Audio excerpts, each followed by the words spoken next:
Hey guys, and welcome to the Working Money channel. Utility FTW posting this, so are we going to see 77% of projects getting the security designation? I don't know if you guys heard, but now Ethereum is under the microscope by the SEC or by a regulator that I guess they didn't want to mention at first, but it turns out it's the SEC.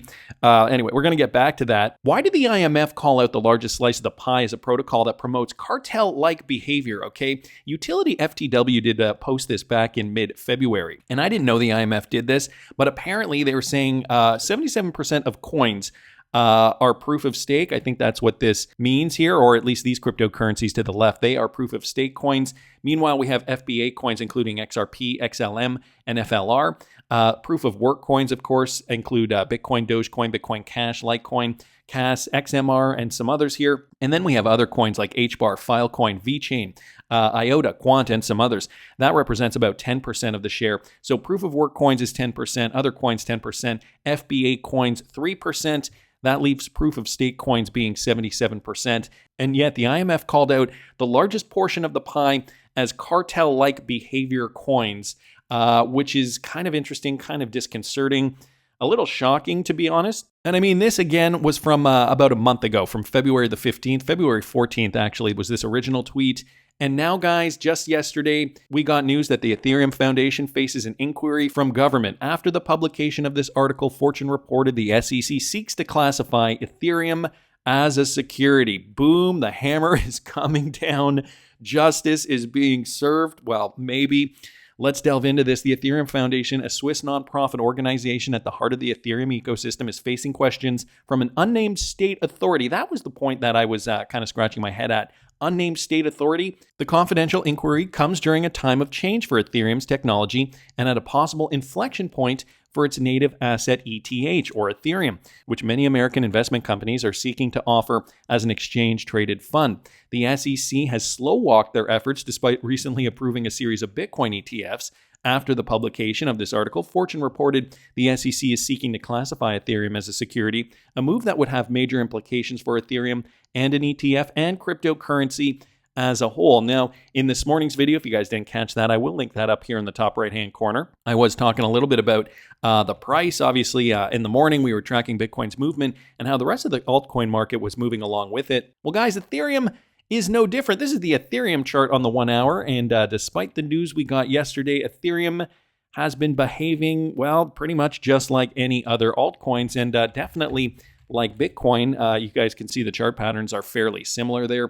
There's Bitcoin, there's Ethereum yet again. So we're not actually seeing the Ethereum price being affected. Looking at the scope of this investigation, its focus was unknown at press time.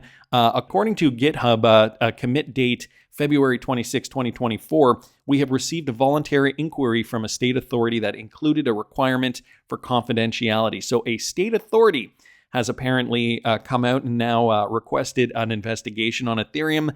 Still don't know who they are, but now I guess this is why it got confusing. I guess it's the SEC who is looking into this. The Ethereum Foundation has never been contacted by any agency anywhere in the world in a way which requires that contact not to be disclosed.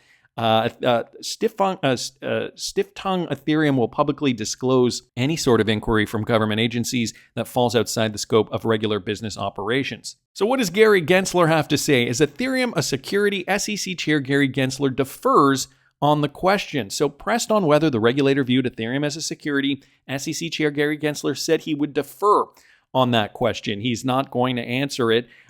So he refused to be drawn on whether regulators consider Ethereum to be a security or not, even as the SEC considers multiple applications for spot Ethereum ETFs. Speaking on Bloomberg TV, Gensler said he would defer on the question when pressed on whether the regulator viewed Ethereum as a security.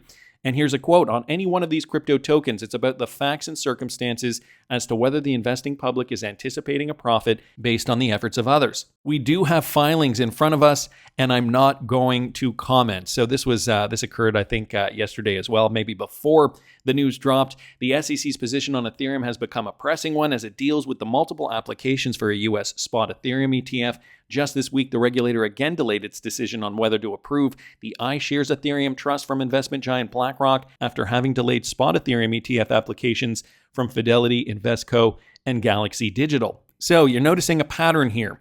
They're not touching Ethereum, at least not yet. I'm sure they knew that, these questions were probably still in the hopper waiting to be answered. Anders here chiming in with his 2 cents that Gary is planning to go after Ethereum and declared a security should come as no surprise. Remember this, guys. He publicly stated that both XRP and Ethereum are likely non-compliant securities all the way back in April of 2018. Then he met with Clayton a day before the SEC lawsuit against Ripple was filed. The SEC lost the fight to declare XRP a security. I'd expect the SEC to lose against Ethereum as well, but it could be a multi-year lawsuit process at worst. And so let's just take a look at some of this. Former Goldman Sachs partner and government regulator Gary Gensler believes that altcoins Ethereum and XRP should be considered unregistered securities. Again, this is from April 2018. Deaton's insight points to a meeting between Jay Clayton and Gary Gensler, the current SEC chairman, a day before the lawsuit was filed. This was a day before the XRP lawsuit was filed. So there are certainly things going on behind closed doors. XRP drops. Also posting this with regards to Charles Hoskinson's comment, now that Ethereum is under the microscope. Here's the Hoskinson tweet for all those on Team Orange and in the XRP circles speculating on the subpoenas. Here's my outsider hot take on Ethereum at the moment. The investigation isn't related to historical facts and circumstances surrounding the 2014 ICO, which, in my opinion, Working Money Channel's opinion, it should be. But guys, they're stepping into the future. Rather, he says it's a position that the 2022 transition from proof of work to proof of stake is a new cryptocurrency with a new set of facts and circumstances. This would be in line with statements during testimony and also the fortune reported around entities around the ETH getting a subpoena. What that means is that everything about the ETHgate thing and the proof of work prior statements, etc., would be irrelevant since Ethereum 2 basically reset the clock and has a blank slate legal interpretation. The only thing that's relevant would be if Ethereum at the moment of proof of stake launch was a security and who the issuer was of that particular asset. So another take on the situation from Charles Hoskinson of Cardano. Wanted to thank XRP Drops for posting that. Anders commenting once again, just as speculated a long time ago, though, Gensler will use the transition of proof of stake to make a claim that Ethereum is a security. Now, this will, of course, be a disaster for all proof-of-stake chains, since they would all be in the crossfire, most likely. Okay, just going back to that IMF statement from Utility FTW, the fact that 77% are proof-of-stake coins.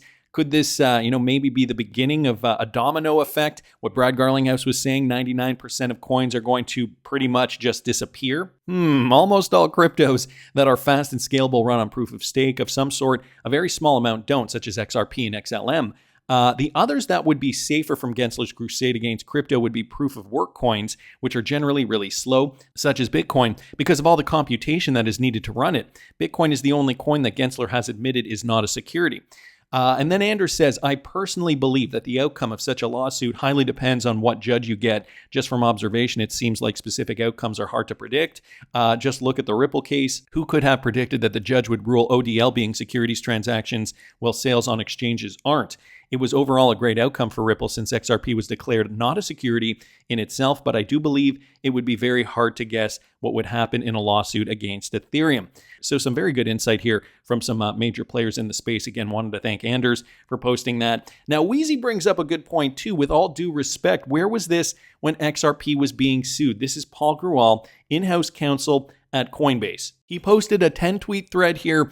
Sigh, he says, again with the Ethereum misinformation as we await a decision on Ethereum ETPs. Okay, let's get some basic facts about Ethereum out of the way. Millions of Americans hold ETH. It has been a vital cryptocurrency since 2015, and Ethereum is a commodity, not a security. That's Paul Grewal's interpretation. The SEC has taken this position for years. Example, a senior SEC official. They've said Ethereum is not a security. See this example here, SEC Director of Corporation Finance Hinman statement, and he links the statement here. Exhibit B, EX stood for exhibit, so Exhibit B here. Before he was SEC Chair, Gary Gensler himself testified before Congress that Ethereum is not a security. And then another link there. And then Exhibit C. And even very recently, the SEC trial lawyers continue to compare Ethereum with Bitcoin. The CFTC and federal courts have consistently confirmed that Ethereum is a commodity. And then Exhibit D, we have Ethereum futures contracts started trading on CFTC regulated futures exchanges in 2021. Exhibit E, the Howey test, doesn't even determine Ethereum's status. And as we have explained in depth in other proceedings, digital assets like Ethereum that do not involve an ongoing contractual obligation related to the business enterprises are not investment contracts or otherwise securities. Okay? Exhibit F, even if we were to apply the Howey test, Ethereum utterly fails that test, and nothing about the merge changes that conclusion.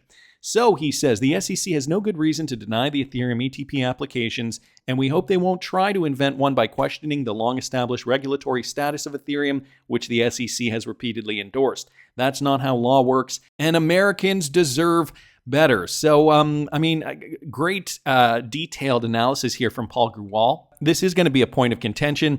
I got to say, Ethereum, the second largest cryptocurrency by market cap here, it has been going up along with the rest of the crypto market. So don't know how much, this coin is going to be battered. And again, as Wheezy did mention here, why is it that Coinbase is taking the Ethereum news lightly compared to how they treated XRP back in 2020 and throughout 2021, basically resulting in XRP, quote unquote, missing the bull market? Now, I wouldn't say that XRP missed the bull market, but the potential for trading XRP in the United States certainly wasn't there. It did not reach its all-time high, and I think this was largely due to the fact that it just wasn't listed on many exchanges. Just my opinion, though. Tony Edward here also saying, a storm is brewing now for Ethereum. Let's recap some important facts. Bill Hinman and Jay Clayton, they gave their speech that said Ethereum was not a security. However, he had major conflicts of interest because the law firm he was getting paid by was part of the Ethereum Alliance. Empower Oversight was able to get emails and communications showing Hinman was warned by the SEC Ethics Office about those conflicts. Empower is currently suing the SEC again to get access to more documents and communications on this matter. He says, number 2, Ethereum switched from proof of work to proof of stake, which changes the thesis of the Hinman-Clayton thing. Based on their analysis, this gives Ethereum a non-security classification. Number 3, Gary Gensler refuses to state if Ethereum is a security or not, as I mentioned earlier. Number 4, Gensler will most likely take the Ethereum ETF situation to the courts. Recently, the CFTC chair, Rostin Benham, spoke before Congress, highlighting the difference of the CFT's views versus the SEC's views on Ethereum being a commodity versus a security. And then number 5, the SEC and Gary Gensler approved Prometheum's license to custody Ethereum as a security. In my interview with Aaron Kaplan, he echoed Gary's classification of altcoins as digital asset securities. Now, reports are coming out from Fortune that the government is investigating the Ethereum Foundation and that the SEC is looking to classify Ethereum as a security. What could save this storm from becoming a Category 5 tornado with massive destruction to the crypto industry, government officials, etc.? Well, of course, the answer is the fact that Congress will have to pass legislation. And so, now I'm wondering, and this just occurred to me in this moment, guys. So you're getting my pure thoughts right now. XRP was hindered in the last bull run and, did not seem to hit the entire cryptocurrency market. Of course, XRP holders had been held back a little bit. And now during this bull run, is it a coincidence that we're getting this information on Ethereum, the second largest cryptocurrency by market cap? Now, us as XRP holders, we might not care because we do not hold Ethereum, and that's all fine and good.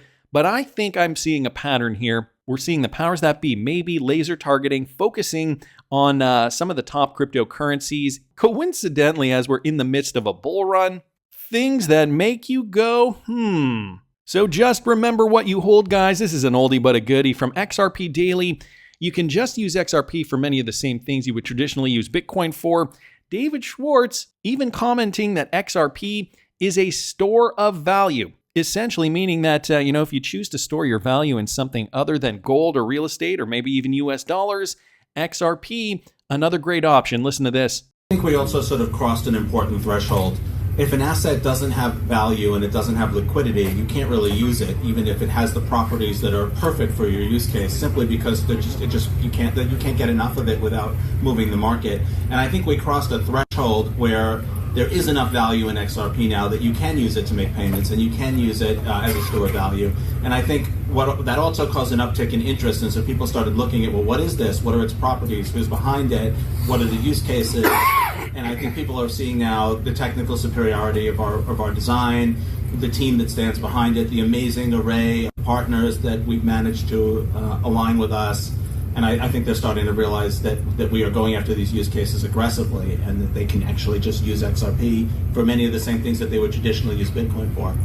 You can basically use XRP for the same purposes that you would use Bitcoin for in the early days, including as a store of value. Guys, that was David Schwartz on the record from some years ago. Now that we're seeing Ethereum in the crosshairs, are we getting closer and closer to that 99% of cryptocurrencies being washed out? 77%, according to the IMF, are proof-of-stake coins. If we get the precedent from XRP, will the market cap move in favor of other cryptocurrencies, including XRP? It is a hypothesis, guys, just my opinion, but I want to hear what you guys think. Please subscribe to the channel if you haven't already. Like the video if you like the content I'm providing. I always love hearing your comments. See you in the next one, guys.